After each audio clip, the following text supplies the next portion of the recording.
ભરતી બોર્ડ દ્વારા સૌપ્રથમ જે છે એ પ્રોવિઝનલ લિસ્ટ બહાર પાડવામાં આવશે અને પ્રોવિઝનલ લિસ્ટમાંથી હાલમાં જે ન્યૂઝ મળી રહ્યા છે તે પ્રમાણે ઓપ્ટ આઉટ કરવાની પણ પ્રક્રિયા કરવામાં આવશે. જે લોકોને કોઈ સારી જગ્યાએ જોબ કરી રહ્યા છે કે બીજી કોઈ ભરતીમાં લાગવાના ચાન્સ છે તે લોકોને ઓપ્ટ આઉટ કરવાનો મોકો આપવામાં આવશે અને ઓપ્ટ આઉટ કરવાનો આપણે મેક્સિમમ પ્રયત્ન કરવો જોઈએ. જે લોકો અત્યારે સારી પોસ્ટ ઉપર છે અથવા કોઈ તેમને બીજી જગ્યાએ લાગવાની આશા છે તેમણે ઓપ્ટ આઉટનો ઓપ્શન લેવો જોઈએ અને જેથી જે થોડા ઘણા માર્ક્સને કારણે છૂટી જવાના છે, જેમને નોકરીથી વંચિત રહી જવાના છે તેવાને મોકો મળી શકે.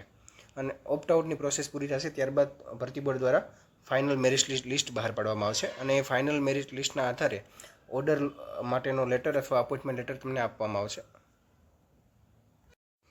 અને અપોઇન્ટમેન્ટ લેટરની ફાળવણી માટે ગાંધીનગરમાં દિવાળી આજુબાજુ કોઈ કાર્યક્રમ કરી અને અપોઇન્ટમેન્ટ લેટરની ફાળવણી કરવાની પૂરેપૂરી શક્યતાઓ રહેલી છે.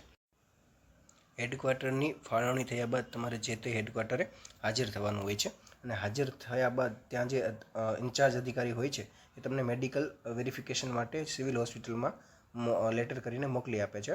તમારે ત્યાં સિવિલમાં જઈ અને ત્યાં તમારું મેડિકલ ચેકઅપ કરાવવાનું હોય છે, જેમાં અલગ અલગ પ્રકારના ચેકઅપ થાય છે અને આ બધા ચેકઅપમાંથી તમે જ્યારે ફિટ જાહેર થાઓ ત્યારે તમને તે હોસ્પિટલમાંથી એક મેડિકલ સર્ટી આપવામાં આવે છે. તે મેડિકલ સર્ટી તથા પોલીસ કેરેક્ટર સર્ટીનું અત્યારે વેરિફિકેશન થાય છે.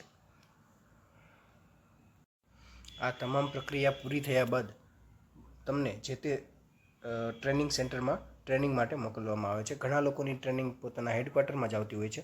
આપણે જૂનાગઢ, ગાંધીનગર વગેરે જગ્યાઓએ ટ્રેનિંગ સેન્ટરો આવેલા છે. તો